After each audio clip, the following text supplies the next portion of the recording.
ಜೈಲಿನ ಒಳಗಡೆ ನಿಷೇಧಿತ ವಸ್ತುಗಳ ಸರಬರಾಜು ಹೇಗಾಗ್ತಾ ಇದೆ ಅನ್ನುವಂತಹ ಪ್ರಶ್ನೆ, ಆ ಪ್ರಶ್ನೆಗೆ ಈಗ ಒಂದು ಉತ್ತರ ಸಿಗ್ತಾ ಇದೆ. ನಿಷೇಧ ಇದ್ರೂ ಕೂಡ ಜೈಲಿನ ಒಳಗೆ ಮೊಬೈಲ್ಗಳು ಹೇಗೆ ಸಿಗುತ್ತೆ? ಜೈಲಧಿಕಾರಿಗಳು ಈ ಪ್ರಶ್ನೆಗೆ ಉತ್ತರವನ್ನ ಹುಡ್ಕೊಂಡಿದ್ದಾರೆ. ಪರಪ್ಪನ ಅಗ್ರಹಾರ ಜೈಲಿನಲ್ಲಿ ಮೊಬೈಲ್ ಸಿಕ್ಕ ನಂತರ ಎಲ್ಲರೂ ಅಲರ್ಟ್ ಆಗಿದ್ದಾರೆ. ಜೈಲಧಿಕಾರಿಗಳ ಕಣ್ ತಪ್ಪಿಸಿ ಮೊಬೈಲ್ ಹೋಗ್ತಾ ಇತ್ತು. ಮೊಬೈಲ್ ಅನ್ನ ಕೊಡ್ತಾ ಇದ್ದಾರೆ ಖತರ್ನಾಕ್ಗಳು. ಅದರಲ್ಲಿ ಮಗನಿಗಾಗಿ ಗುಪ್ತಾಂಗದಲ್ಲಿ ಮೊಬೈಲ್ ಇಟ್ಕೊಂಡು ಬಂದ್ರು ತಾಯಿ. ಮಗ ಭರತನನ್ನ ನೋಡೋದಿಕ್ಕೆ ಜೈಲಿಗೆ ತಾಯಿ ಲಕ್ಷ್ಮೀ ನರಸಮ್ಮ ಅವರು ಬಂದಿರ್ತಾರೆ. ಜೈಲಧಿಕಾರಿ ಅವರನ್ನ ಚೆಕ್ ಮಾಡುವಾಗ ಲಕ್ಷ್ಮೀ ನರಸಮ್ಮ ಅವರ ಮೇಲೆ ಅನುಮಾನ ಬರುತ್ತೆ. ಅನುಮಾನ ಬಂದು ಪರಿಶೀಲನೆ ಮಾಡಿದಾಗ ಖಾಸಗಿ ಭಾಗದಲ್ಲಿ ಮೊಬೈಲ್ ಇರೋದು ಗೊತ್ತಾಗತ್ತೆ. ಮೊಬೈಲ್ ಸಿಕ್ತು. ಮಗನಿಗೆ ಬೇಸಿಕ್ ಮೊಬೈಲ್ ಸಿಮ್ ಕೊಡಲು ಅದನ್ನ ತಂದಿರ್ತಾರೆ ತಾಯಿ ಲಕ್ಷ್ಮೀ ನರಸಮ್ಮ. ಬೇಸಿಕ್ ಮೊಬೈಲ್ ಜೊತೆಗೆ ಒಂದು ಸಿಮ್ ಕಾರ್ಡ್.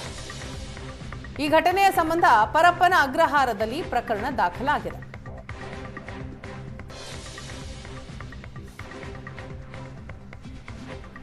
ದೃಶ್ಯದಲ್ಲಿ ನೋಡ್ತಾ ಇದ್ದೀರಿ, ಅಧಿಕಾರಿಗಳು ಜೈಲಿನ ಒಳಗಡೆ ಪರಿಶೀಲನೆ ಮಾಡಿದಂತಹ ಸಂದರ್ಭದಲ್ಲಿ ಏನೆಲ್ಲ ವಸ್ತುಗಳು ಸಿಕ್ಕಿದೆ ಅಂತ.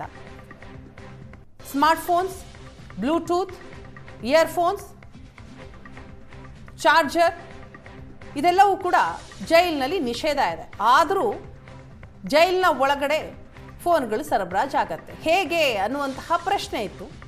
ಅದಕ್ಕೆ ಒಂದು ಉತ್ತರ, ಮಗನನ್ನ ಭೇಟಿಯಾಗೋದಿಕ್ಕೆ ಅಂತ ಜೈಲಿನ ಒಳಗಡೆ ಬಂದ ತಾಯಿ ಲಕ್ಷ್ಮೀ ನರಸಮ್ಮ ತಮ್ಮ ಖಾಸಗಿ ಭಾಗದಲ್ಲಿ ಫೋನ್ ಮತ್ತು ಸಿಮ್ ಅನ್ನ ಇಟ್ಕೊಂಡು ಬಂದಿರ್ತಾರೆ.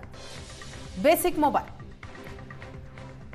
ಲಕ್ಷ್ಮೀ ನರಸಮ್ಮ ಅವರನ್ನ ಪರಿಶೀಲನೆ ಮಾಡಬೇಕು ಅಂತ ಜೈಲಧಿಕಾರಿಗಳು ಮುಂದಾದಾಗ ಅನುಮಾನ ಬಂದು ಕಂಪ್ಲೀಟ್ ಆಗಿ ಚೆಕ್ ಮಾಡ್ತಾರೆ. ಆಗ ವಿಚಾರ ಬೆಳಕಿಗೆ ಬಂದಿದೆ.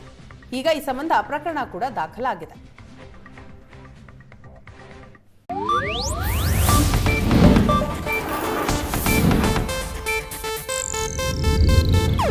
ಇದು ಏಷ್ಯಾನೆಟ್ ನ್ಯೂಸ್ ನೆಟ್ವರ್ಕ್ ಪ್ರಸ್ತುತಿ.